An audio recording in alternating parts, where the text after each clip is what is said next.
That was a very abrupt end, Mr. Brady. Look at him. He's not even ready. Look at him sitting there. I'm ready. I'm just relaxing here. You look so chilled, Philip, right? You look as chilled as a Jamaican man sitting on a dock somewhere in Kingston town having a cold beer.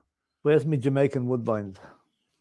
I bet you have one right down beside you, but you're not showing it. I reckon it's there, right? That's for you to find out. That's for me to know and you to find out, isn't it? Yeah, that is why he's called the Godfather, for obvious reason. He is the Pablo Escobar of Ireland. Oh, Jesus. Don't call me that. He isn't really. He isn't really. Just in case anyone's watching. It's not true, your godship. Anyway. It's not true, your godship. Don't talk about fucking gods to me.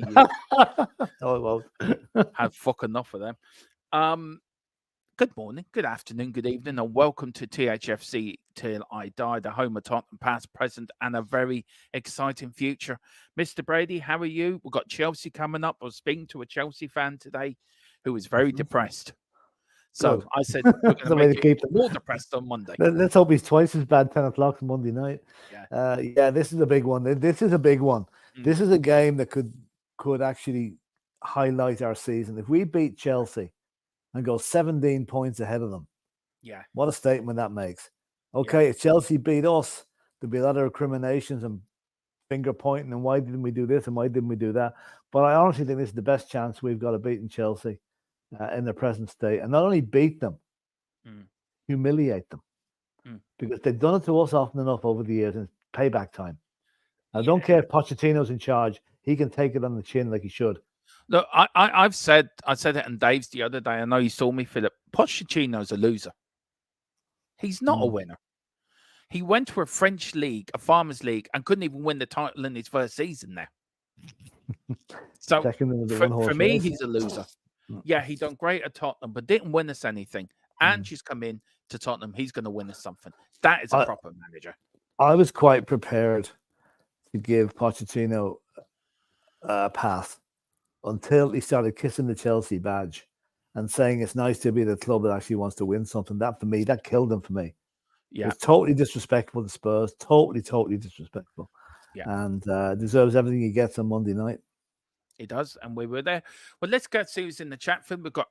We've got Wembley 1, big up Wembley 1, where Spurs will be heading to in the final in the FA Cup. Of course, we are. Well, that's where we're going to Wembley. Me and Philip will be going over to the final. Just getting in somehow. Me and Philip are like Jim White and Simon Jordan of YouTube world. I don't know who Simon Jordan and Jim White is, but. We've got Mini Moon 95. Hey, cuz, hope you're keeping well. I am keeping very well. Cuz, hope you're keeping well as well. And I hope the little one is doing all right. And she's starting to sing Glory, Glory, Tottenham Hotspur. And you've bought her that Tottenham shirt. She has become a Spurs fan. Don't put her of supporting Man United. Don't do it to her. Please don't do it to her. Her Uncle Dermot will get her a Tottenham shirt for Christmas. She can wear it with pride. Big up, Minnie. Big up, cuz. I hope you're doing well. Love to the family. We got Wayne Bonner. Here we go, Philip. We haven't had one of these for a while, so I'll let you go. Good afternoon, Dermot, Philip, and everyone in the chat. Hope you're all well and having a good day. Yeah, nothing wrong with it. Middle of the week, Wednesday, no matches tonight. There is matches tonight, but we're not interested. We're not competing, so I'm not interested. Yeah. I'm just going to have to call you a new name. I'm going to have to call you Bob Marley. Hey, man. He's that chilled out. He's that chilled out. He really is. I have to laugh. One time, years ago, we were on holiday somewhere, and there was these Dublin girls, and there's a Bob Marley song came on the disco, and I don't know if you're familiar with Dublin slang, but because Jesus, Bob Marley, he's brown bread, meaning he's dead. Holy Jesus. I'm not changing the subject completely. Let's get back on the football. Yeah. Big up to Lisa in Mexico. Big up, Lisa. Afternoon, and Philip. Let us know what it's like in Mexico today, Lisa. Is it warm? Is it hot? Is it sunny? And you've got the World Cup coming in a couple of years' time, so I bet you're bouncing about that. I'm DJ Samuel. Poch, new name, the screw job. Exactly. Well, Lisa, what part of Mexico are you in? Are you the West Coast or the Florida side of it? There you go. We've got then we've got Neil Shafton. Good opportunity to beat Chelsea. However, it's not really the must test because this is not the same Chelsea. It was more like Chelsea, a work in progress. Man City will be the retest. Yeah, but it feels a great pleasure in beating them, though. Oh, yeah, of course, yeah. Look, I think Monday's going to be our biggest test to yet how far we've come on the ranch. Yeah, I think it will. I've said it before, Philip. Man City are not all this. They're not, but they're getting there. I mean, you saw the performance against United on Sunday. They were good. But United were awful, Philip. Oh, true enough. But you can only play what you're up against. And the City dominated that game. You know? I just feel City have lost their hunger a bit. I think they've done the treble. Hopefully. And do you know what I mean? When United won the treble, they won the league next year to back that up. City have to do the same to be compared to that 99 United side. Yeah. I don't think they've got the same hunger, or the players have the same hunger as they did. I don't think Guardiola has. I think Guardiola's big holy grail was winning the Champions League. Yeah. And once he's done that, the intensity dropped a little bit. Yeah. You know, they've lost back-to-back games for the first time this season in the longs as well. I'll tell you, we're playing them soon enough now. That'll be, but unfortunately, it's at their place. But if that was at the Tottenham Stadium, I would be thinking this could be the game. But we have to wait till later in the season. We've got good form against them at their place as well, Philip. Yeah, it's better at our place though. Yeah. They haven't even scored there in 5 years. 4 years. We've got Tequila 316. Big up the Rat Pack. Big up. Now, who's who? Who's Frank Sinatra and Dean Martin? Who's Brian Clough singing it? That's a clue now. If anybody watched the Norman Giller thing the other night, you know what we're talking about. I was wondering how long before you would bring that in. I was getting to it, Philip. Yeah. I was getting to it. Anyone that hasn't seen that Norman Giller, will you watch it, please? It's 1 hour and 20 minutes of absolute memorabilia, isn't it, Dermot? Yeah. It is. I'm going to talk about it in a minute. But look, if we are the Rat Pack, I think Philip's a bit like Dean Martin, right? He's got that Dean Martin sort of aura about him. He's got a Woodbine on one side of him, a Bacardi and Coke on the other. He's got that sort of aura. And I'm Bacardi a bit like and Coke without the Bacardi. Yeah. And I'm a bit like, Frank Sinatra, just cool, head of the Rat Pack. Oh, you're in with the mafia then, eh? Oh, yeah. Well, you're the Godfather. So there you go. Forgot about that. There you go. There you go. Andrew Gregory, good afternoon, Dermot and Philip. Afternoon. I've noticed something, Philip, even on the stream. I keep going down to my mic, so I have to bring my mic up higher. Yeah. So it saves me bending my head all the time. We've got Minnie Moo, big up, cuz she says, we keep slacking Carl about it. Yeah, she's good. Just tired from last night. We brought her to a 6-house trick and treat, and she loved it. I bet she did. Yeah. I bet she did. God love her. I think, what's she now about? Is she 6 months old? Julianne. Is it 6? I think she's 5 months old now, bless her. So she'll be. And big up Minnie Moo. Tequila Potch the Snake. Yes, that is true. And Neil Shafted says, Jesus, Phil Lynott is brown bread. Yeah, he is all right. He is, yeah. She said, how's Derville? It's grand. She's sitting, my chief executor of the editor of the channel is sitting next to me, sort of. I don't know what she's doing. Probably she's not. She's on YouTube trying to work out how to get rid of me safely. So there you go. That's what she's up to. She's looking up the news. How do I get rid of Dermot without anyone knowing? Can I build an AI version of him? So there you go. Yeah, I don't know what you're laughing about, Philip. You're in that target as well. Mary's involved in it as well. Them two are talking to each other. Yeah. That's true. Yeah. Anyway, you're going to America in 3 weeks, you lucky git. Yeah. There you go. Thank God. More work for the Irish government you're doing? No, absolutely not. No. You're Micheál Martin in disguise. That's what you are when you go abroad. You got one passport with Philip Brady, another one with Micheál Martin, Minister for Foreign Affairs, when you go abroad. No chance. Yeah. No chance. Oh, no, you do. I reckon you do. Got City complacent. Yeah, I think they are, Philip. Yeah, Biz. Yeah. Now, look at every big side, Philip. Nottingham Forest won the Champions League back-to-back. United backed up the next season with a keep going for the same thing. Ferguson never let them forget. You may have won that, but that's forgotten now. Let's go and prove it that we can keep doing it. I don't think City have that same hunger, Philip, and I think this is why Tottenham could beat them to the league this year, because I think Tottenham are hungry. The players are hungry. Yeah. Hungry, we're starving. We haven't had a meal since 1961. You think about it. Yeah, really. But do you know what I'm getting at? Oh no, I do. Yeah, I do. I don't want to get ahead of ourselves and think, oh, we're going to do this and do that.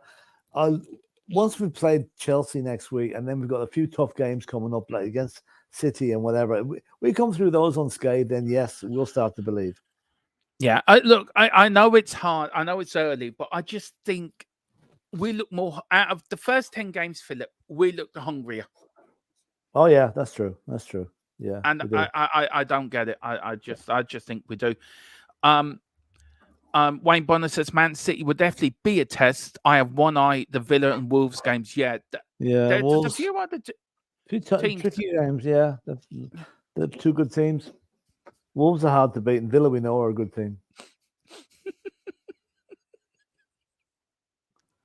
Oh, you're so funny.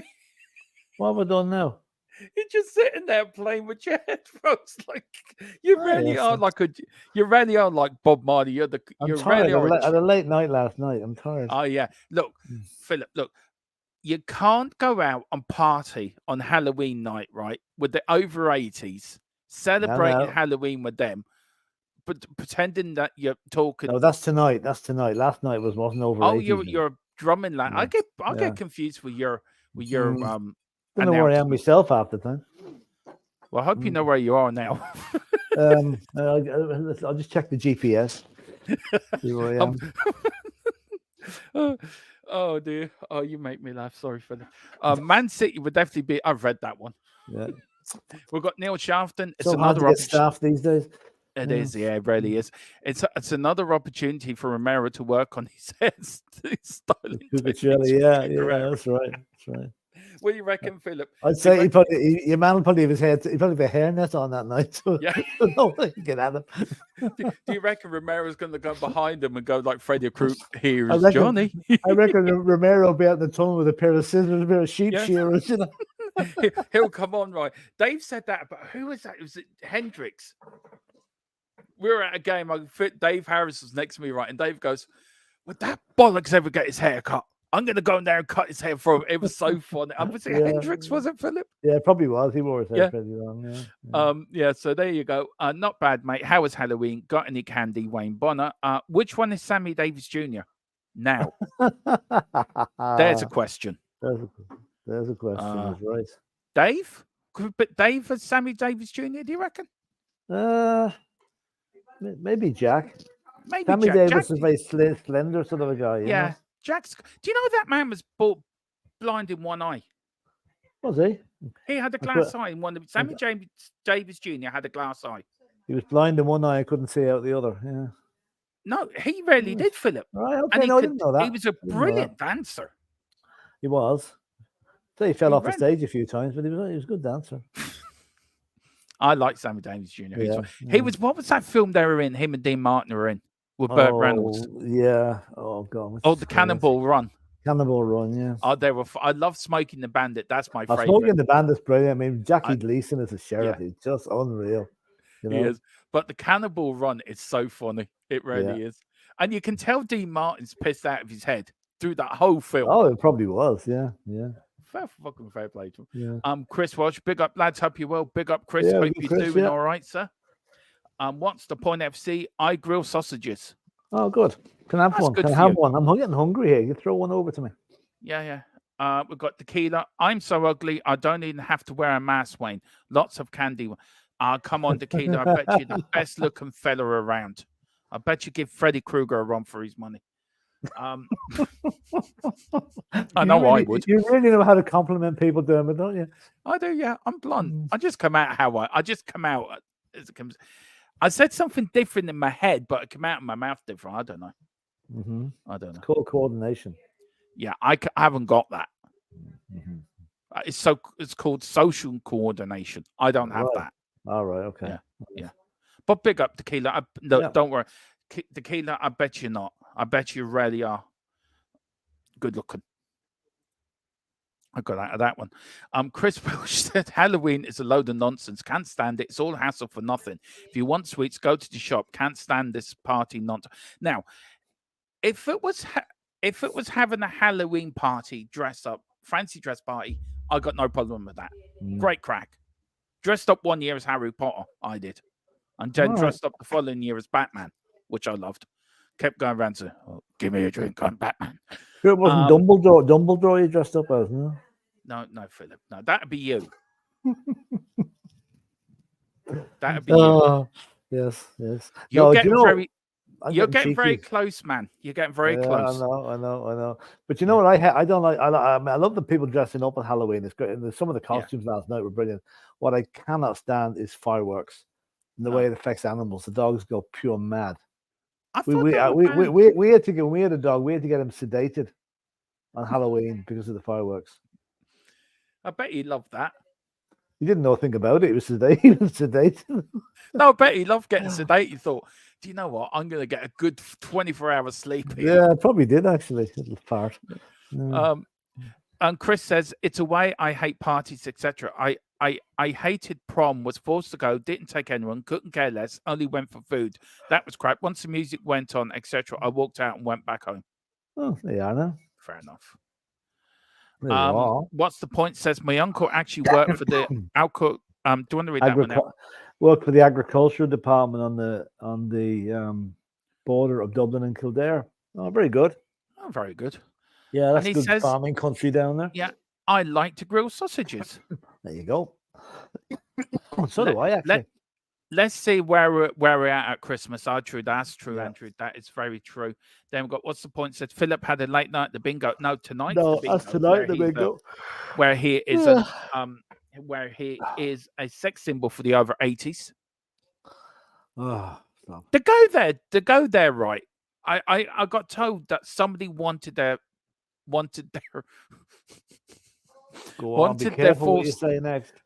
false teeth autographed by Philip. There you go. I've actually got. I'm like the Blues Brothers. I have a chicken wire fence in front of the stage in case they're throwing things. You know. Yeah. No. Do you ever get asked to take a bribe to bring out the right numbers? You can't because it's mechanical. It's a machine that generates the numbers. I just press a button and the number comes up on the screen. I reckon some of these old biddies go and try to give you a bribe. I reckon they do. No, they don't. So one of them threatened me with a walking stick last week because she didn't win anything. Seriously. She was joking, of course, but she threatened me with a walking stick. I would love to see that. I would love to see that. Where did Sammy Davis' eye go? He probably just lost it. I'd say probably an accident or something. Probably gave it to Dean Martin and he left it in the pub somewhere. Apparently Peter Falk had a glass eye. Apparently Colombo. Yeah. Just one more question. Hello, says Matthew. Hello, Matthew. Sammy Davis, the Candy Man. Yeah, that is true. What's the point? Says my dad used to take me to the park. He threw me up in the air, and when I came back down, he was gone down to the pub.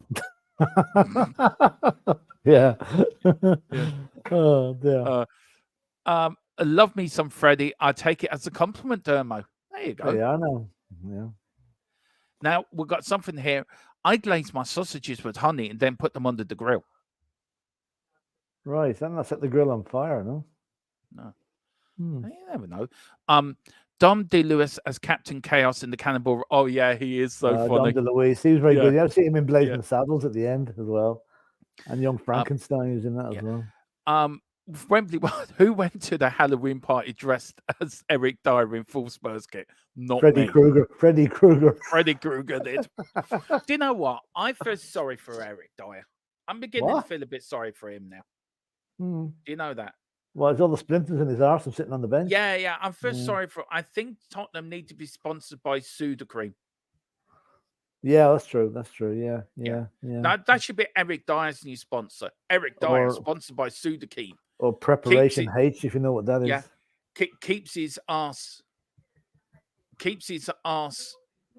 clear of infection while waiting. Okay, something along them lines. While waiting for what's never going to happen. Yeah, minutes on the pitch. Yeah. Chris Welch says fireworks are a load of rubbish. It all does affect animals. Don't see the fascination in them. And I was listening on the radio this morning. There was 110 fire brigade call-outs in Dublin last night for fire brigade for firework related, bonfire related stuff. We got. I rolled out of my wholesome garlic suit for Halloween. Yeah. That's what I ripped off the shirt, isn't it? Question for Dermot and Philip: have you two ever seen a ghost? I have. Ooh. Have you? Yeah. Me and Derval were sitting in the sitting room here one night, and at the corner of our eyes, we saw a white thing flying across the top of the room. Oh boy! Nice. Now, Derval has seen a lot of things. I've felt. I don't know what happens when they sit in your chest and you can't move. You can't move. Your whole body becomes paralyzed, and you feel something. Well, I've had that a few times.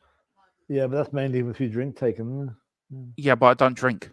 Oh no, okay, nice, okay. I packed it up, Philip. I was sensible. So when you were drinking, then.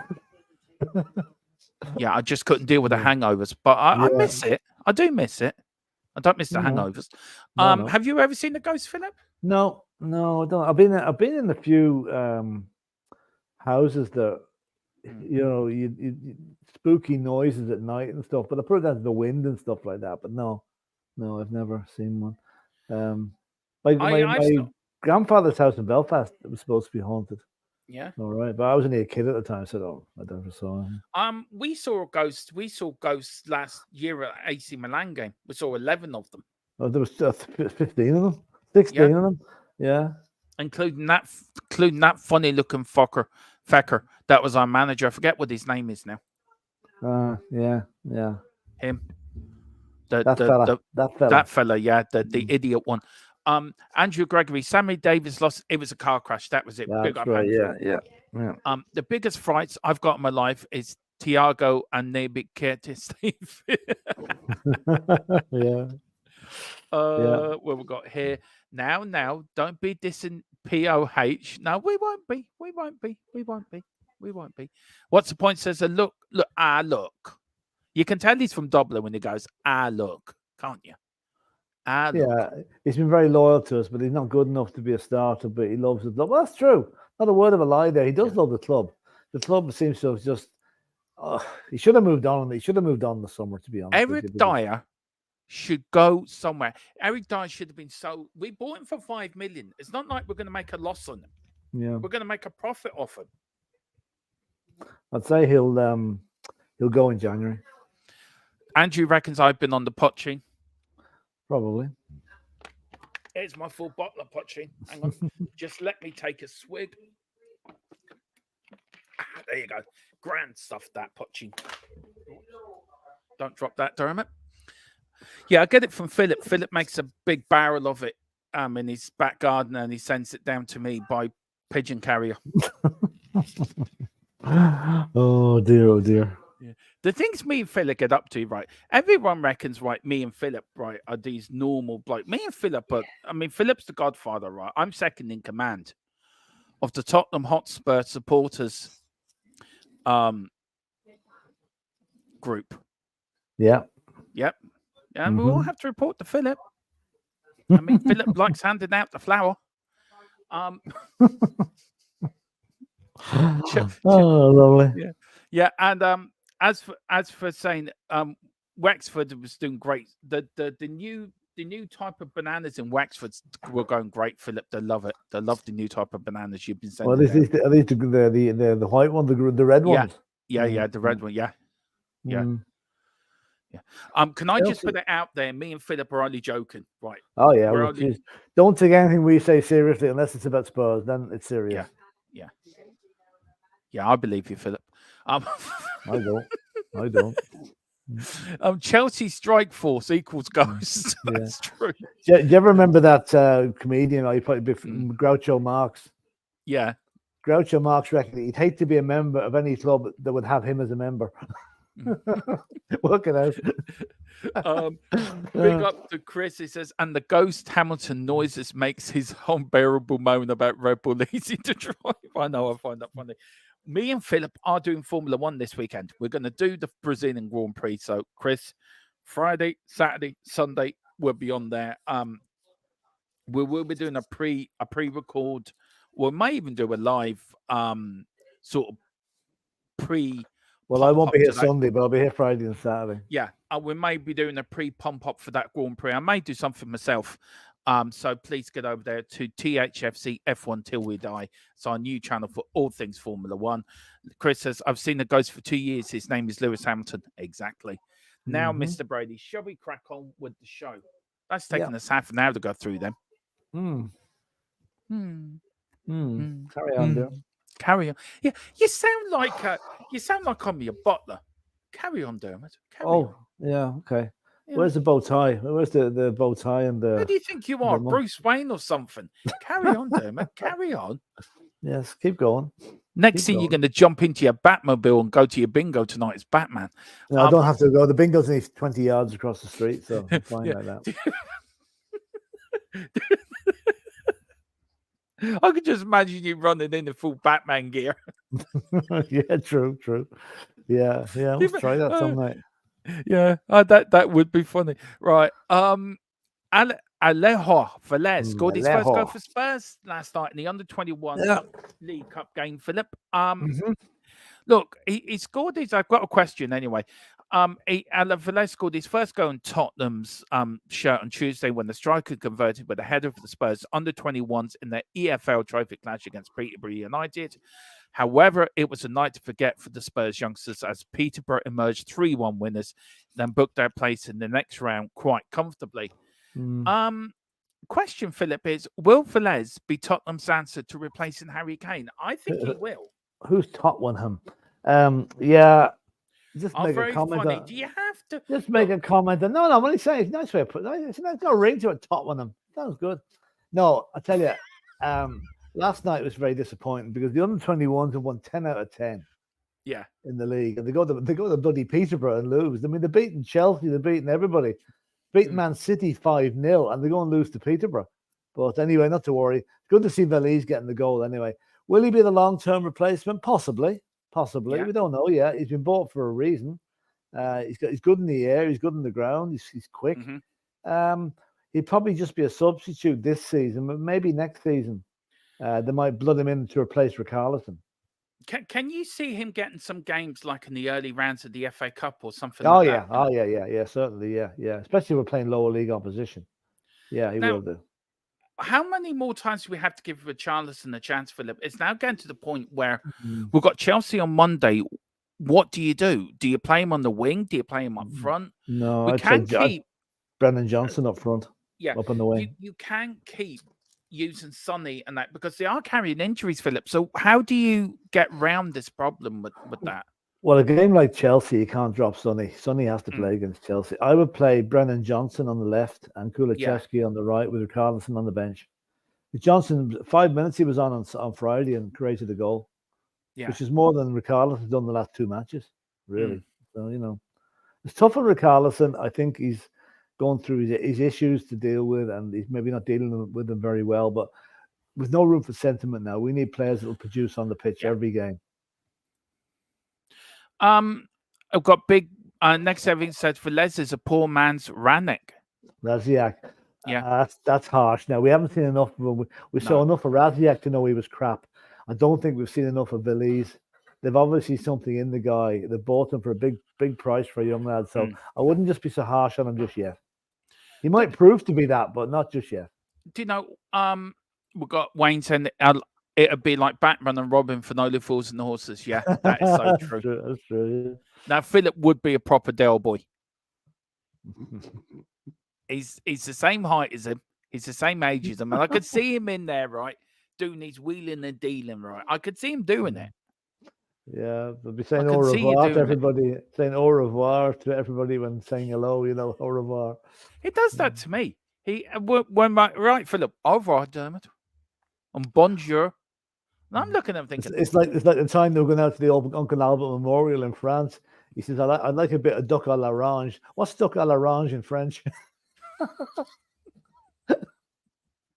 Do you know what? I love that program That's brilliant. There is it's a brilliant. bit of Dale Boy about you, Philip. There really is. Stop. There is a little dear, bit. Oh I dear. could just imagine your flat cap and your sheepskin and your jacket right there. Honest to God. Party on Wayne on Party on Gareth. That's it, exactly. I don't know who Gary is. Question is, do you agree with me that Poch won't last the season, especially after we give them a few Tonkin? I think Poch will be gone. I think if we beat Poch or Chelsea Monday, they lose tonight against Blackburn, and they lose on Monday, I think Tuesday he'd be out of a job. I think he'll survive till nearly Christmas. They'll give him a bit longer than that, but he won't be. He won't be there. He won't be there in the new year. We've got Wayne saying Gil Modric and Johnson up front with Sonny. Oh, that'd be good. Well, apparently, Ange just got big plans for Gil Messi, and I hope we see it soon because he's like a throwback to the 70s and 80s the way he plays. So let's hope he gets on soon. Do you know who he reminds me of? What was his name? Alfie Conn. Alfie Conn, yeah. Bill Nick used to go mad with Alfie Conn because Bill Nick hated long hair. Yeah. And while most of the players wore it long, Alfie Conn wore it very long. I think Bill used to be always adamant about it. Can I just say, we did the podcast course on Monday, and thank you everyone who's watched it. And if you haven't watched it, please do. With Norman Giller. As I kept calling him Geller, and I do apologize. Bending any spoons. He wasn't bending any spoons. No, there was no, apart from singing, which was I couldn't believe when he did that. Hilarious. Oh, yeah. That man is a walking, talking encyclopedia. Unbelievable, isn't it? From 83 years of age with a memory like that. I mean, incredible. I would love to, I could sit down with him, right? He's met Murray Walker. He's met Brian Clough, he knew well. Brian Moore. Not Jimmy just Greaves. about Tottenham, Philip. Oh, yeah, I know. Outside the game, he knew lots of people. I just wanted to talk to him about Formula. He's probably met Jim Clark, Jackie Stewart, Nigel. I wonder who else have you met in Formula One, and do a whole just an hour on his thing of Formula. I reckon he's got so many stories. Yeah. But Dermot, you know what I thought was the most amazing thing the other night, and it was nothing to do with football at all, was the way he reamed off every heavyweight world champion from the turn of the century. Yeah. And who beat him and where he beat him without even looking at a book. It was all up there. Now, I was sitting there thinking, I can do that because I'm very good at that, right? Of remembering and like Jack Johnson and Jim Tooney and Jack Dempsey and Rocky Marciano. He knew Rocky Marciano. And I'm thinking the only heavyweight to retire undefeated in 46 fights, 46 wins. Yeah. And nobody's ever done that since. And I'm thinking, you met him. Yeah. You interviewed Muhammad Ali. And I'm thinking, I would love to sit down with them. We'll get them on again. And this is not about football or about Tottenham, about who he's interviewed. Sport in general, really. Sports in general. Yeah. And I'm just looking and thinking, even Carl Simpson said in the chat, he said, this guy knows everyone. And he did. Incredible. Yeah.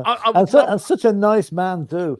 You know, it's completely down to earth with everything. And as if, I did the eulogy at Jimmy Greaves' funeral. Like, eulogy at Jimmy Greaves' funeral, the greatest footballer Spurs ever produced. And you were the guy that laid him to rest nearly. Yeah. Here. And he was so gracious about coming on. I'm very, very thankful that we had him on. He even went back to say, thanks for having me, lads. And I'll go back to him. We'll have you again, you know, so. Yeah, and what got me is his book is fantastic, by the way. Please go and get it. The G-Men. The website is actually on there. It's what's it? Philip will put it it's normangillerbooks.com. Yeah. And he really is.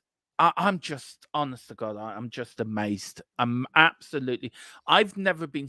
Derber said to me afterwards, "You look starstruck." I was starstruck. Yeah. Man, and you know, it was like Philip when he said, "I knew Brian Clough." I love Brian Clough. Yeah, I think he's the most. He's so unique in his mannerisms and his football way. And the Brian Clough story is something else, isn't it? Yeah, it is. Yeah. But I could actually talk to him for half an hour just on Brian Clough alone. Yeah. And hear the funny. So, because Brian Clough, I've heard some funny Brian Clough stories from players. I mean, Brian Clough did go a bit off the wagon near the end. But I think that was more to do what happened with Peter Taylor and not sorting that out when Peter Taylor passed away. But look, that man's unbelievable. He really is unbelievable. So there's an hour and 20 minutes of pure sporting joy. That's the best way you could put it. Yeah. You were right. It was 49 fights, Colin. Sorry, I was 3 out. You were right. 49 fights. No, you're spot on. 49-0, Rocky Marciano. And then he died in a plane crash, I think, a couple of years later. It's a bit like Michael Schumacher. Never have an injury in Formula One. The worst he got was a broken leg.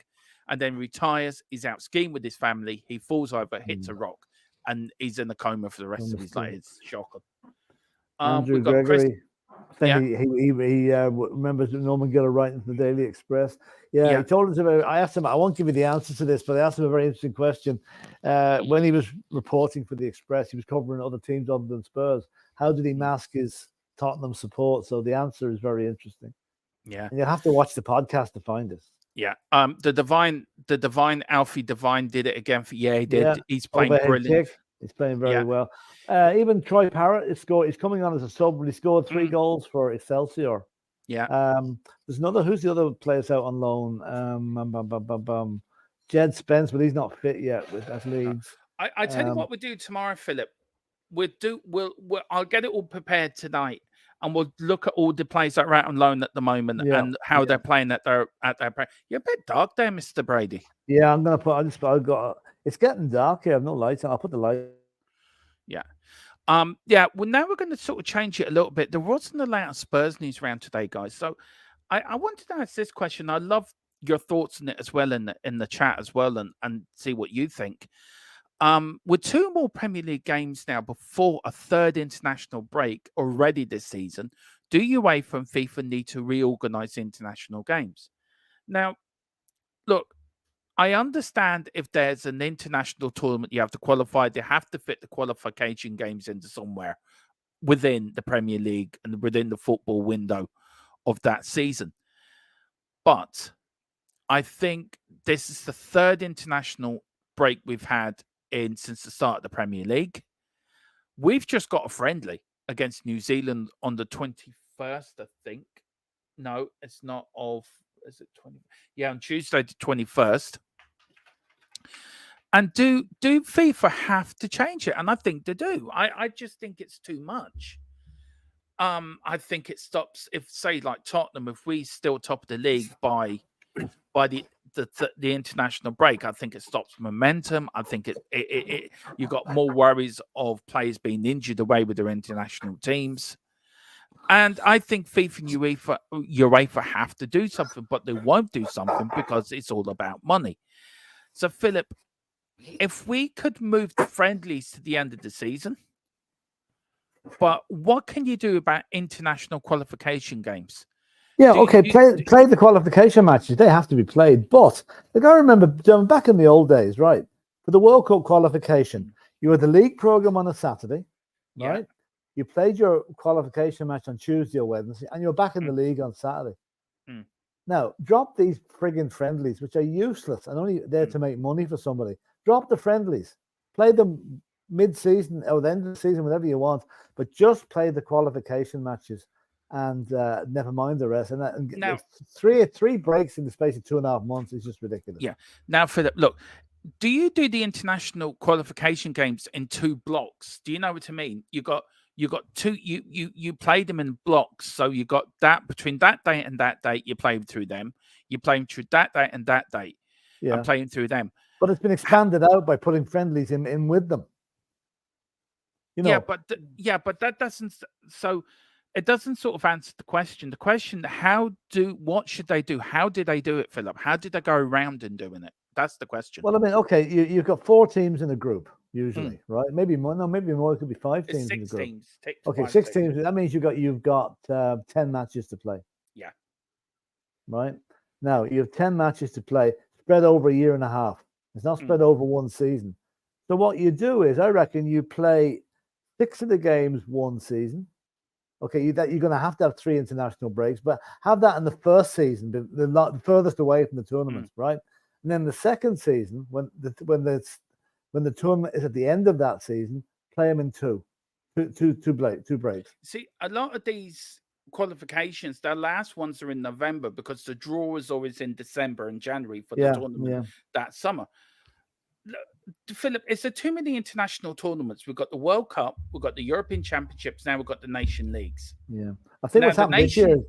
Go on. Yeah, the Nation Leagues this year. The Nation League was brought in to replace the friendlies, basically, but that hasn't happened. And then they're going to have more friendlies. Yeah. So, look, we're going to get on to about the World Cup because that's even more bizarre. But I think just to answer your question there, I think the World Cup in Qatar last November has affected the qualification for this next tournament. Because instead of having matches played in September, October, November before the World Cup, there was no matches played till after the World Cup, which means that's why we're having so many breaks now. So it may not happen again. If they have another Winter World Cup, it will happen again. Well, we do not want a Winter World Cup. We don't want it. There's talk about it. There's talk of it. There is talk of it, Philip. There is talks of it, and it won't be the next one anyway. Thank God. No. We're going to go into that, Philip, because that is even more bizarre. Yeah. I look. We're going to. I'll get through these comments and then we'll get on to that because that's another talking point. Friendly should be the end of the season. International qualifiers have to be during the football window. Could play 2 games in July. Okay, players be away with clubs, but clubs play youngsters anyway. If it was played away after the season, I wouldn't be as worried about players getting injured, Philip, because they'll have the summer to get over them injuries. Then, like you got Romero going to Argentina playing their World Cup qualifications. You got Bentancur, who here, Bentancur wants to go. And let me take that. And this is what he said. He was talking that the game in February, I scored a goal. I finished the game. I walked away. When I told the doctor I felt a crack during the match, he was honest and said it could be ligament. I did not suffer in recovery. The knees reacted very well to all the increased loads during the process. They only took fluids from me 3 times. The last 2 months, my subconscious began to win me over because I was already ready to play. These days, they changed the deadlines to avoid relapses. They asked you for almost 9 months, and they didn't want me to return until November 21st. Bentancur has returned almost a month early and already has one eye on international duty. I am available if Balestre calls me. I am at his disposal. If it was for me, I was going to play for the national team in September because I'm dying to always be there. Now, he could go to Uruguay, Philip, and break down with his knee injury. Yeah, of course. Now, would you stop him going there? If he gets called up, do Tottenham have a right to as their player to say, no, you're not going in this international break? No, only if you're certified injured. You can be fined by FIFA and UEFA for doing that if you pull a player out without any reason. They have to be certified by a doctor that they're injured and unfit to travel. Yeah, but he's just come back from an injury, Philip. Yeah, but if he hadn't come on against Crystal Palace on Friday, then yes, they would have a point. But the fact now he'll probably come on against Chelsea as well, which means that it's very, very hard to pull him out of the Uruguay squad. But that's another reason why back in the day when they were playing friendlies for the World Cup qualifications, there was no players flying back to South America. They were all home-based. So the travel has added another dimension to it. Okay, I know they're traveling first class, and they might as well be in their own bed at night. But it's tough. Travel takes it out of you, especially coming from west to east. You jet lag when you get back that morning, and it takes you 24 hours to get rid of it. Now, and they might arrive back on a Thursday morning with a match on Saturday. Doesn't give much time. Now, Wenger wanted the World Cup every 2 years. Colin, we're going to get on to that because I have a bee in my bonnet about this and about the World Cup in general. Philip has more of a bonnet. It's not too many because each continent or federation has a tournament once a year or more, but it's a number of federations. We forget it's just Europe that have competition. Yeah, you got Argentina having the South America Championships. We have the European Championships. Of course, we've got the African Nations Cup and in January. We've got the Asian Cup as well. The Asian Cup. As well, so that's coming in. And Colin says Fergie stopped Giggs playing for Wales for a year. Yeah, he did. It can be done, Philip. Fergie would get away with it. A lot of managers wouldn't. And things have tightened up a bit since then. Now, Mr. Brady, we're now talking about the World Cup, which is going. And now look, me and Philip have got a bee in a bonnet about this, right? It's not because of where it's going. I haven't got a problem with it where it's going. Football is for the world. Football should be given to everyone. And considering what's happening at the moment, it's football should be a release to get away from it for everything, Philip. But the 2020-34 World Cup has already been given to Saudi Arabia, and it has people going, Yeah. Now, let me sort of put a bit of background into this for you. There he is. There's the FIFA president, looking very smartly with the World Cup. Infantino means child. He's living up to his name. Now, look, it was released yesterday that the official World Cup 2034 will be hosted by Saudi Arabia after Australia pulled out of the run-in. There was no other country in it. So I tell you what, guys, we won't put it to a vote. We'll just give it to them anyway. It unites the world. Football unites the world like no other sport. World Cup is a perfect showcase for a message or unity and inclusion. Different cultures can be together. Now, Philip, that's that. So we know in 2034 we are going to Saudi Arabia, which we had all the talk and all the yuha, reha, whatever about Qatar, and we're going to have the same thing about this near the time. Do you know? It's going to be worse here. It's going to be worse. Now, the 2030 World Cup, which is 100 years, it's a centenary year of the World Cup from 1930 to 2030. World Cup will be the 24th FIFA World Cup, an international football tournament co-hosted by men's national teams of a member associations of FIFA. The 2030 World Cup will mark a centenary World Cup competition. For the first time, 3 countries from 2 continents will host the competition: Spain, Portugal, and Morocco. So you've got Europe and you've got Africa, all right, as host nations. Additionally, Argentina, Paraguay, and Uruguay will serve as the nations that open the event of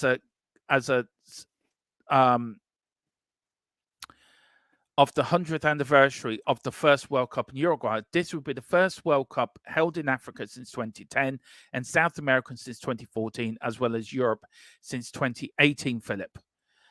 Now, these are the co-hosts: Morocco, Spain, Argentina, Paraguay, Uruguay.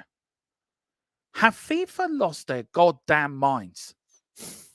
Seriously. Yeah, no, this is ridiculous. 48 teams for a start. Right, now, work this out. I know they're going to play, the South American teams will play their matches in South America probably, and Europe in Europe, and Africa in Europe, probably like that. Fair enough. That's grand. That's fine for the group stages. What happens when you get into the knockout stages, when there's a mix of teams and the games are set for, say, Buenos Aires, Montevideo, or wherever it is, right? And you have Spain qualifying to play Argentina, right? Spain have to fly 5,000 miles over to Argentina and back again, because the next match is probably scheduled to be in Madrid or somewhere. So it's absolutely ridiculous for an organization that claims to be carbon neutral. They're going to have more aircraft flying over and back the Atlantic, bringing these players over the football matches. So it's just ridiculous, you know. It goes here, Philip. The 2030 World Cup has already been met with backlash from fans, football officials, and environmental groups. Do you want to read that bit out, Philip? Because it is unreal. Yeah, I mean, considerable. It's been met by opposition between. Increase carbon footprint. It would increase the carbon footprint and negate FIFA's carbon neutral plans. They've also noted issues for fans of teams who would get drawn with Argentina, Paraguay, and Uruguay, as well as the sport's short amount of rest once these teams travel back to the main hosts. Former FIFA, now I don't often agree with Sepp Blatter, but he's got this spot on. Former FIFA President Sepp Blatter warned that the amount of hosts to the 2030 FIFA World Cup would cause the tournament to lose its identity. Others have noted that with the FIFA rotation system, CONCACAF, which hosted 22-26, CONMEBOL, UEFA, and CAF will be unable to bid, leaving 2034 open to the AFC and OFC. We already know what 234 is going to. It's going to Saudi Arabia, which is another joke. Yeah. So, look, I've always said the World Cup should have gone to Uruguay to 2030. It's where the first World Cup was played. Common sense says that. And it should have gone there regardless. And it was the right all thing. There. Play it all there. Now, we've got Spain hosting the World Cup for the second time since 1982. Portugal, who have never hosted the World Cup. Morocco, which has never hosted the World Cup. Argentina, this will be the second time they've hosted the World Cup since 1978. And Paraguay were due to host the 1986 World Cup until they had, I think, an earthquake, and Mexico took the honor of hosting the World Cup in 86. So Paraguay will be hosting it for the first time. I've got no problem. It's like UEFA when they did the European Championships in the pandemic, Philip. They dotted it around Europe. Okay. Yeah. But without a huge amount of traveling. Yeah. But so if you have Argentina, are they going to play the whole tournament in Argentina? If they qualify that's my point. Group? That's my point. If they get out of their group, are they going to stick over in Argentina, but end up playing? God forbid, say Argentina had to play Australia. Yeah, right. It's totally unfair on the team going to and no matter what way you try that draw, it's not going to be fair to some team or other. So why don't they just ditch that stupid plan and go back to one or two maximum host countries and have those countries adjacent to themselves? Yeah, but it's been passed through, but I mean, nobody's really reacting to it much yet. I know it's 7 years away or 7 years away, but I tell you that 2030. But what? But it gets even more crazier. I wouldn't mind that. Okay, that's not great. No, I don't mean that, Philip. Now, of course, the next World Cup in a couple of years' time is in Canada, United States, Mexico. Now, Canada never hosted the World Cup before. USA second time, the first time to host it was 1994. And of course, Mexico, this would be the third time they've hosted the World Cup, 1970, 1986, and then through. So they're looking to up the things, Philip. Now, this was the voting bit, right? I had to put this in. Right, I had to put this in because I found this absolutely bizarre. Right, so this is the voting system, right? So Canada, Mexico, and the United States get 134 votes, right? Grant. Mm-hmm. Morocco gets 65 votes. Well, that's why Morocco was then given the 2030 World Cup as a bit of a sweetener. Okay. None of the bids won. And 3 abstentions, right? That's 200 total votes and 101 majority required. So Mexico, the 3 countries have got the World Cup quite comfortably, Philip, right? Yeah. The voting took place on June the 13th, 2018, during the 68th FIFA Congress in Moscow. And it was open to all 203 eligible members. The United bid won 134 valid ballots, while Morocco bid received 65 valid ballots. Iran voted for the option of none of the bids. Really not surprising. Yeah. Cuba, Slovenia, and Spain abstained from the vote. Yeah. So are they telling us, right, that if they went to Spain and Morocco, well, look, don't worry, guys, if you don't get this World Cup, we'll give you the 2030 World Cup. But don't worry, we'll make it even more confusing. We'll add Portugal into it as well. So that's grand. But I tell you what, let's make it even more confusing. Let's add Uruguay, Argentina, and Paraguay into the whole thing. And I thought only VAR was operated by trained chimps. It seems UEFA and FIFA are exactly the same, you know? I just don't get it. It's great. It's brilliant. And also, again, we've got the problem here. If you assume that, okay, Canada play their home games in Canada, Mexico, USA, that's fine during the qualifying rounds. Yeah. But now you have to have the ground set for the next rounds. So say USA, say England, who are based in Miami, say, right? Yeah. And then drawn to play Canada in the next round in Vancouver. That's the equivalent of flying the Atlantic to a match. You know, it's a travel that's involved in it. Whereas keeping the tournament in one country or maybe 2 countries closer together, more tightly knit. Like there was 6,000 miles nearly from the top of Canada to the bottom of the United States. Yeah, I know. Now, it could be out a bit there, but you know where I'm coming from. It's a huge distance. Thanks, Dermot. Please tell me what the problem is. Saudi hosting the World Cup. I haven't got a problem with Saudi Arabia hosting the World Cup. I have.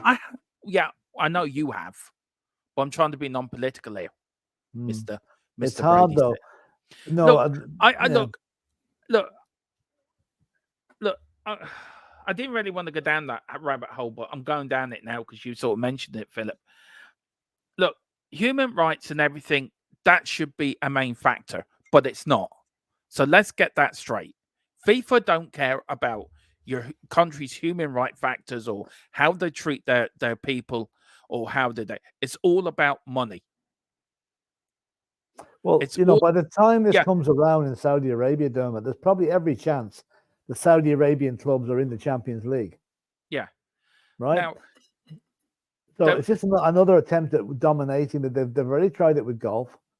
They'll try it with Formula One next. What do you see? And they'll be like, they've got so much money to burn. They're sports laundering their cash. And I'm not going to mention the human rights. I'm going to leave that out of it. I have my own reasons for wanting that. Nothing to go to Saudi Arabia, but I'll leave the political end of it out. But I don't think it's fair. They've obviously made some huge cash offer, and I'm sure some of it under the table to the UEFA and FIFA guys to get the tournament. Because look at the furore there was over Qatar, and Qatar are angels compared to the Saudis. Look, he says here, hosting World Cup, you need money and infrastructure to host such a big tournament. As we know, KSA are rich and now host F1 boxing. Yeah, I've got no problem with that.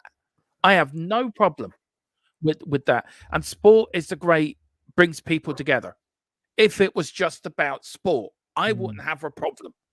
They're hiding behind sport here. Yeah, look, Philip, that's another show completely. Yeah, no, I'm not going to say anymore. I'm not going to say anymore. No, I know what you're getting at. And I probably do. I know I agree with you on that. But the point is, FIFA tried to get the World Cup out into different places.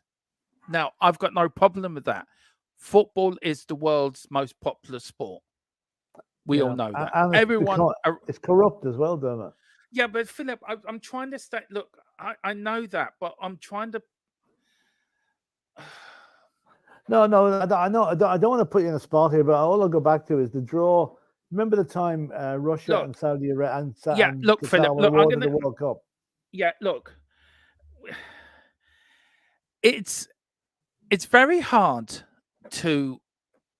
It's like Qatar. It's very hard to split between what a countries are like and all the euphoria that went with the corruption and the money laundering and all what happened on the set platter. Right? It's very hard to separate the two, and you never can because two will always mix. Mm-hmm. We've got to accept that these countries like Saudi Arabia, Qatar have money to burn, and they will enter the sports arena for whatever do. With the boxing, with the Formula One. Yeah, true. Yeah. And we have to accept it, and we have to move with the times, Philip. Look, you're right to mention no human rights. It's not great. It's non-acceptable what's happening, and it's right. But we all know any massive organization like FIFA, UEFA, there's going to be corruption, and not corruption, but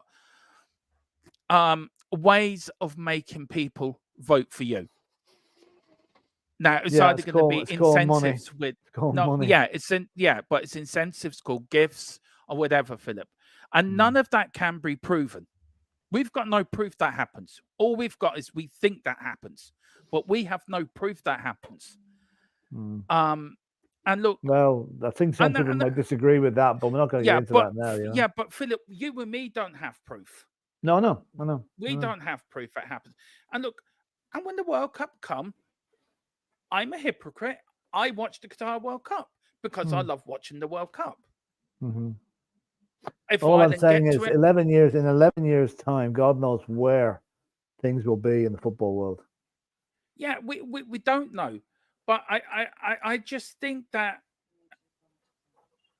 football and politics don't mix. Never has done. Sport and politics don't mix. Never has done. Never will. But we have to accept that sport is moving in a different direction and going where the money is, and the money's in. The best thing about having the World Cup in Saudi Arabia is it's in one country. Yeah, exactly. Not 6 countries. And when you look at what FIFA are doing now with 2030 and 2026, yeah.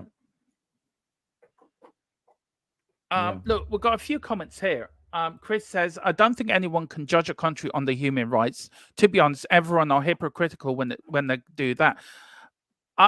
Well, I think Saudi Arabia put themselves up for notice a little bit more than most countries, to be honest with you. I didn't really want to go down that rabbit hole, but we went down there anyway. But look, I just feel it's wrong what's happening, but that's just it's another thing. Everyone's a hypocrite when they come to that, Philip. I was just laughing that we're talking about watching the Irish ladies playing in the women's qualification for Europe last night. And I began to think there's one team, two countries you'll never see a ladies team playing from. That's Saudi Arabia and Iran. Yeah, I think there should be, Philip. Look, but they won't because they won't allow them to go out without the headgear. Philip. Look, I don't. Yeah, I know. I'm only past. That's only a joke, though. I just really. I know what you're saying. We have to get on the train, or we'll be left behind, and that's another point, Philip. We do have to get on board with it. But who's we? Who's we? Right. Who's we? If you look next segment, where is it now? Where did he put now? He put a question here. Who asked? It says, how would you feel if the Saudis bought Spurs? Now, look. Wouldn't be happy. But what can we do about it? That's the thing. You just have to, I think a lot of Newcastle fans probably weren't happy, but they've seen a bit of success coming to their club, and that quickly overrides any moral feelings you have about your owners.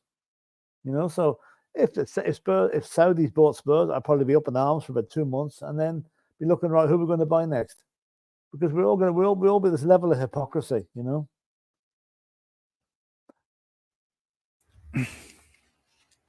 I'm back. Look, Philip, how would you feel if they bought Spurs? Where would you stand on that? I wouldn't be happy, but I can do nothing about it. You have to accept it and get on with it. It's not going to stop me supporting the team. I take exception to a comment that's coming up soon. I've just seen it. I'm anything but. I've got principles, and they extend far beyond who governs a football match. Now, I'm going to deal with this now. I've known this man for a long time now, and I work with him on this channel. Very closely. Me and Philip worked together now for nearly 3 years on this channel, Philip? Mm-hmm. Yeah. 2 years? 2 years. Now, I may not agree with everything Philip says, and Philip may not agree with everything I say. And me and Philip have had arguments on here about stuff we never agree with. But I will not stand for you calling them that. You need to show this man respect. Don't disrespect Philip. He's an older gentleman than me. You need to respect him. You need to show him respect. He doesn't come on here to get that at him. If you want to call him that, call me that as well. He's entitled to his opinion. He's entitled to his opinion, and I'll back him 100%. If he makes an opinion, I've got his back.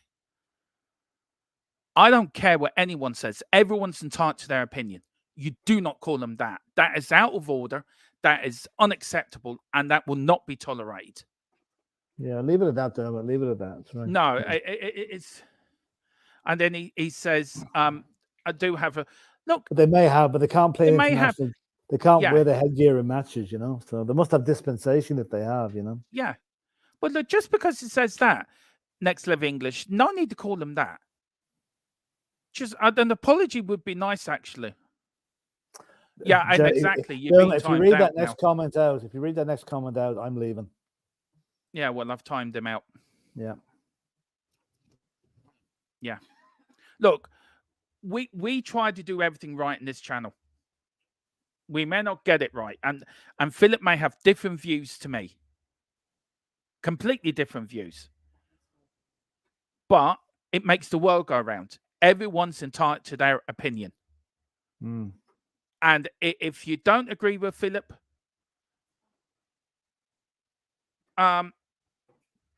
it's fine. Yeah. Wayne Bonner says, how has Philip outed himself as a What dinosaur would you like to be, by the way, Philip? Or something that eats people like Next Level English.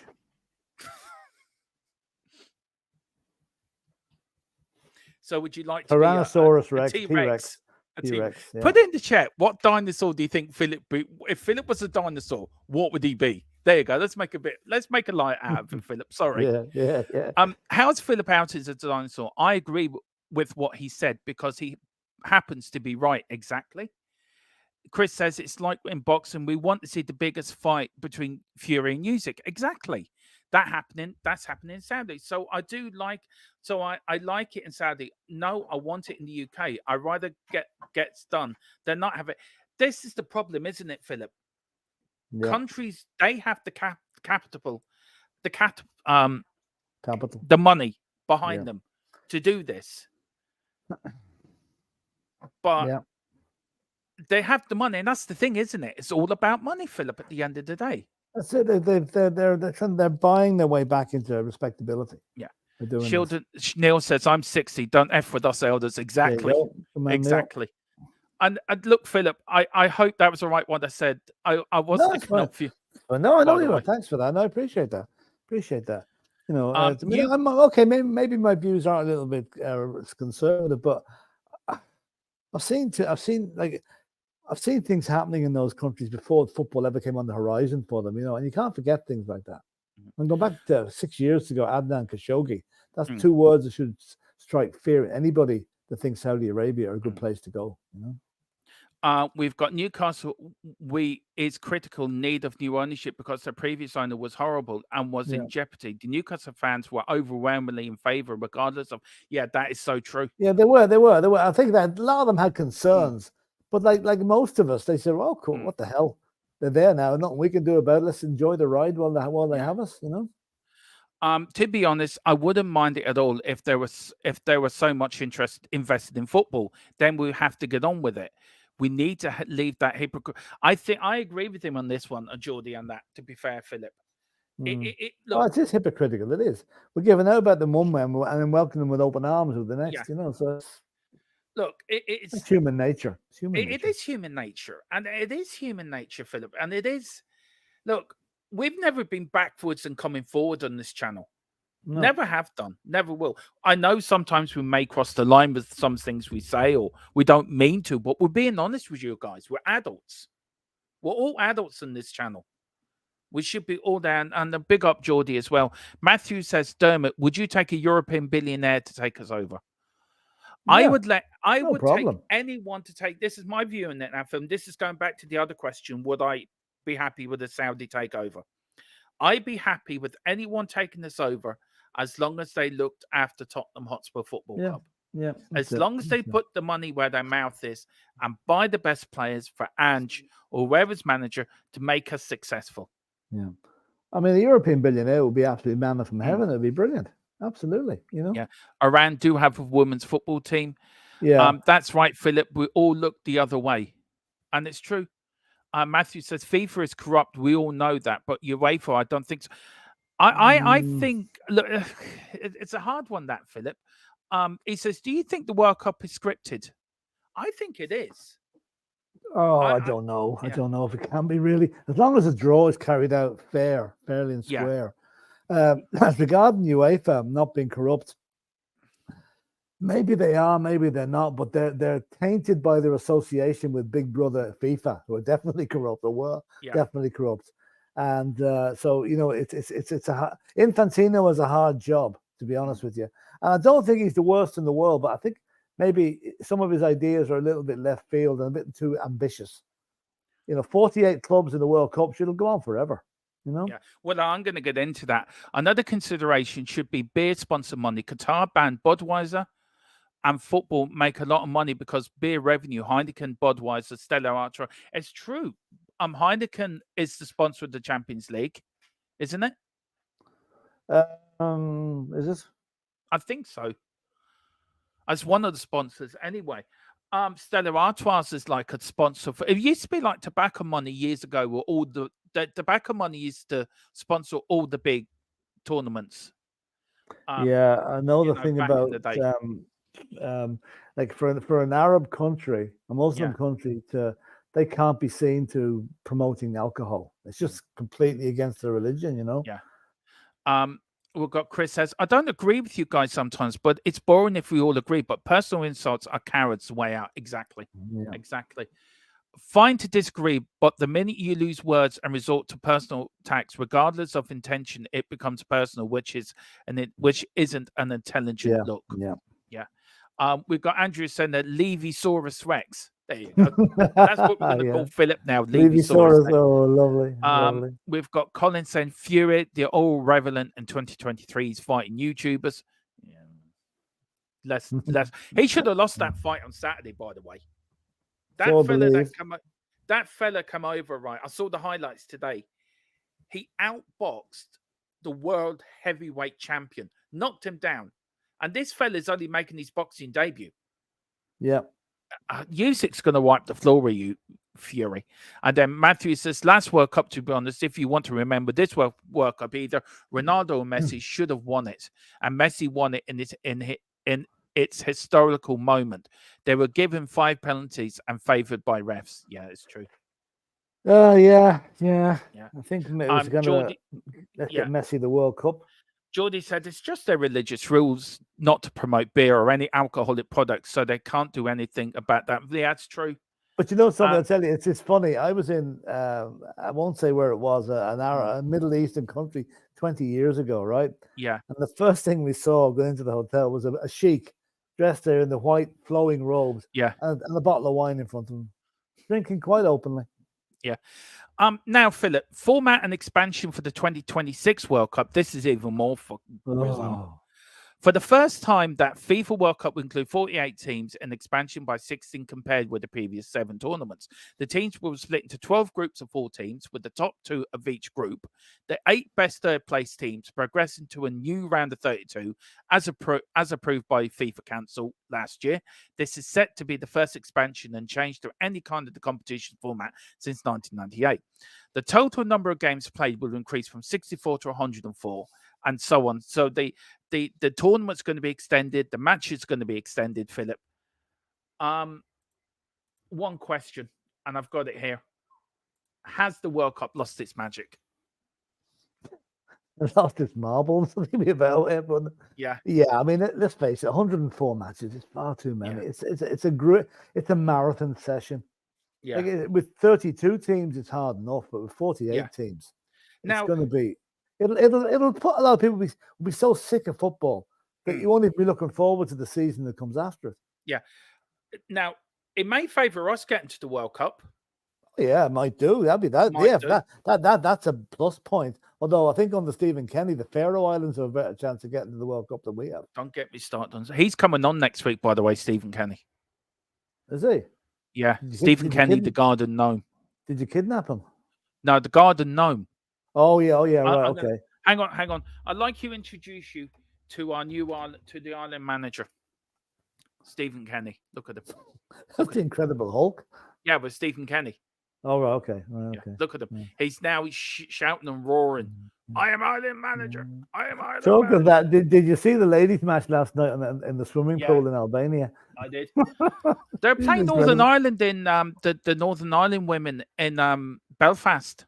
Yeah, they've qualified though. I mean, they've qualified anyway. Yeah. We've got a few more quotes to go in. It might. It might be easier. It might be easier for Ireland to qualify. Yeah, it will be.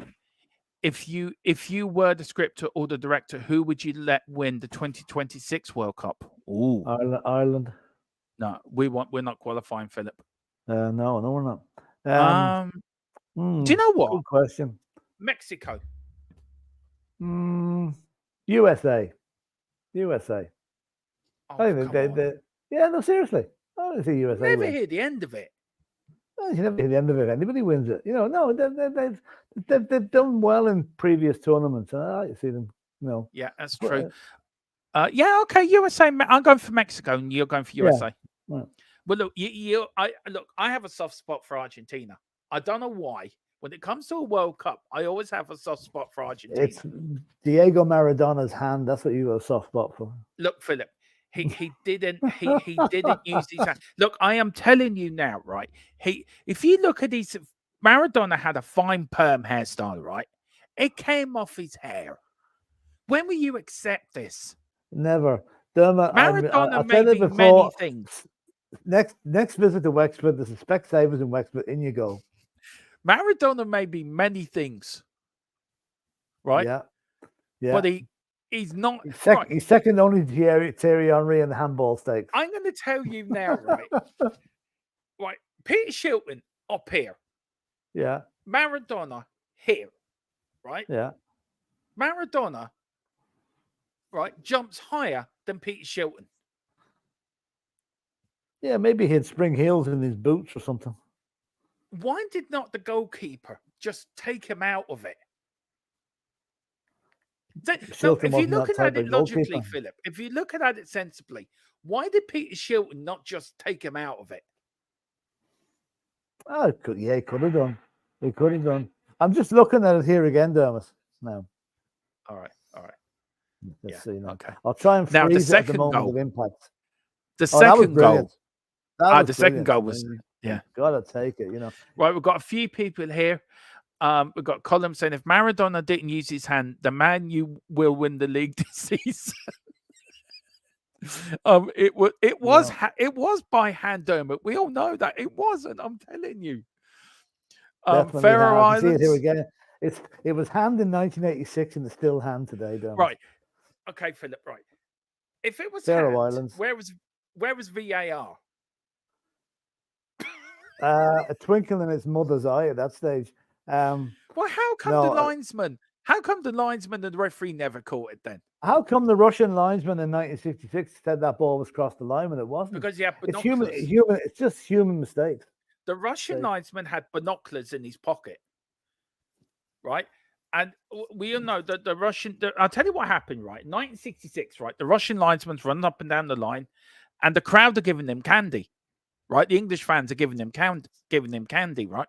So when Jeff Hurst hit that ball, and he was offered a night out in Soho, with free beer, and he just said, "Right, I'll give that goal because I'm getting free beer." Wayne Bonner says Faroe Islands, if we could pick a World Cup. Colin says San Marino will win it. Qualifying effing AI taking my words and changing them. Don't worry about it.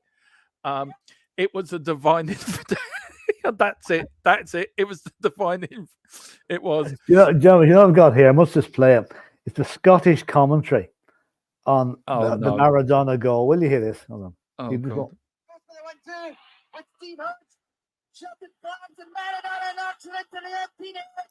Yes, get up here. The song with us. Let's see.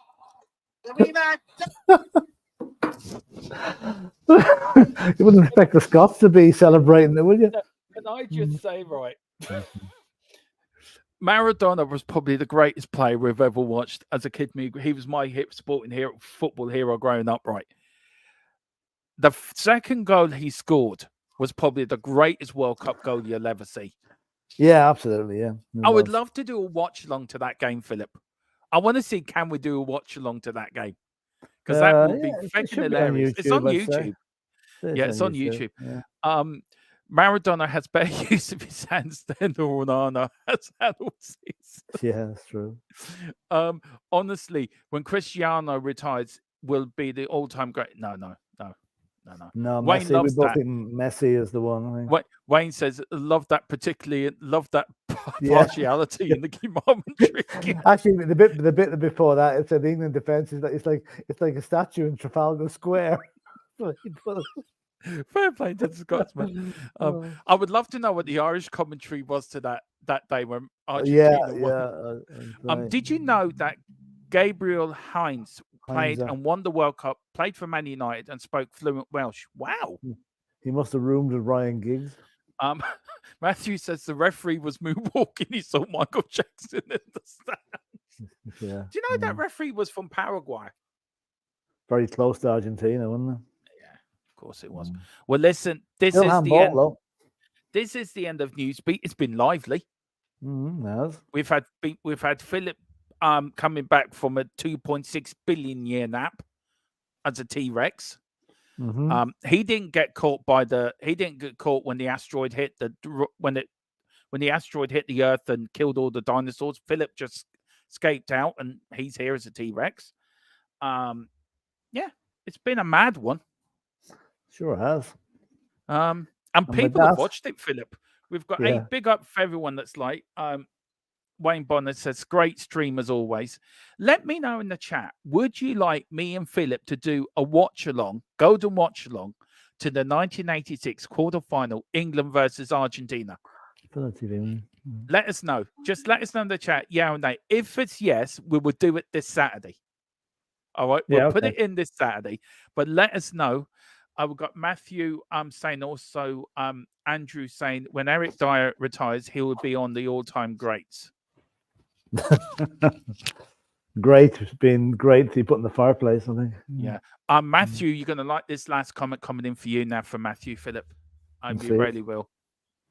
Saving Earth from aliens. Yeah, hang on. We'll get it up here now for you. We've got Lord Philip saving Earth from the aliens. I said very posh there. Lord Philip. And then Colin then. Well, listen, it's been a mad show. And again, look, I will say it again. Oops. Please. I better take this. Yeah, you take the call. I'm just going to say, look, whatever our views on here, you may agree, disagree. You may shout at your TV screen, damn it, you're talking crap, or Philip, you're talking crap. We always try to keep it balanced on here. We always have done, always will do. We've always tried to be at the cutting edge of bringing you the latest news, transfer news. We were ahead of the Harry Kane thing and the stick we got for that. We've been ahead in some transfer stuff where we thought, you're talking out your arse, Dermotron, but I was proven right. Philip has an opinion, and he's a right opinion. We talked about it for the last World Cup, and he has his opinion. I will not stand here and watch a friend of mine get abused, an elderly gentleman. And Philip's more experienced than me in the world, and he should be respected and he should be cherished. He doesn't do this. We don't do this for money. We take time out of our day to do these shows. We make commitments to do these shows, to bring content to you.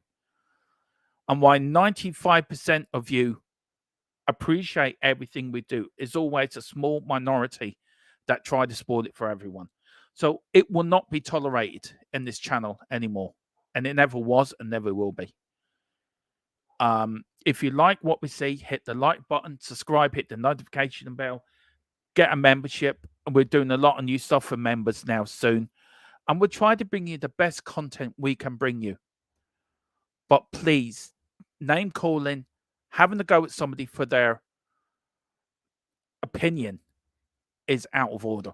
Everyone is entitled to an opinion. It's what makes the world go around. You may not agree with it. You may agree with it. You may disagree with it. But to come out and do what was said today is ridiculous. And I will not stand for it. And I said before, me and Philip have had heated debates on here about things that we don't agree with it. But once it's done, it's dealt with it. It's dealt with. It's finished with. We move on. So thank you all, everyone, for watching. We've got a few more comments to go through. We've got Colin saying, disagreements makes the world go round. Like Cluffy said, he will listen to your review and then wait till you agree he was right. Yeah, exactly. I love Brian Clough. Colin, did you watch the podcast? I'm getting him back again just to do a Brian Clough segment. I just want to hear it. I love Brian Clough. I think he's brilliant. We've got Chris said the latest knighthoods are a disgrace. I don't even know who's got a knighthood. Was Philip mentioned? Just let us know that. And thanks, guys. And Geordie's saying, I always enjoy your stream and adore Philip.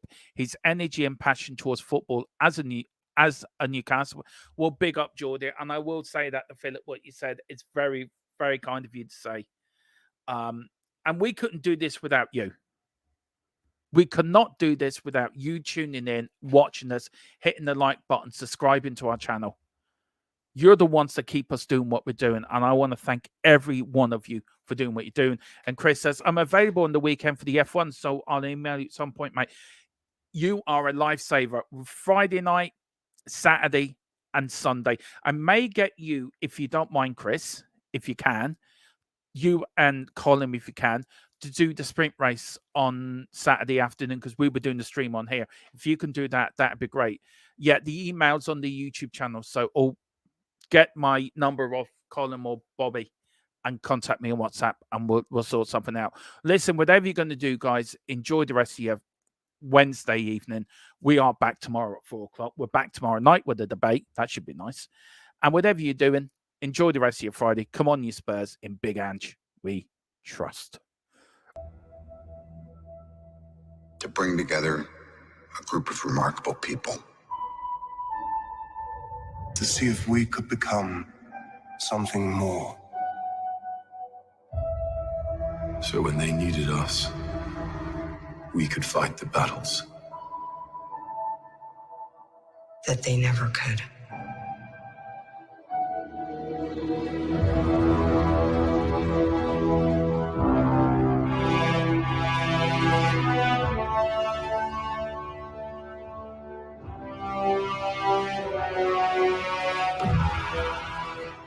In time, you will know what it's like to lose. To feel so desperately that you're right, yet to fail all the same.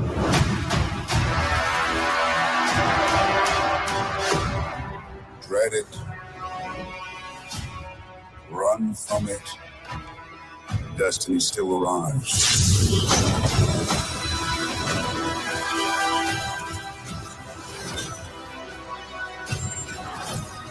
Evacuate the city. Engage all defenses. And get this man a shield.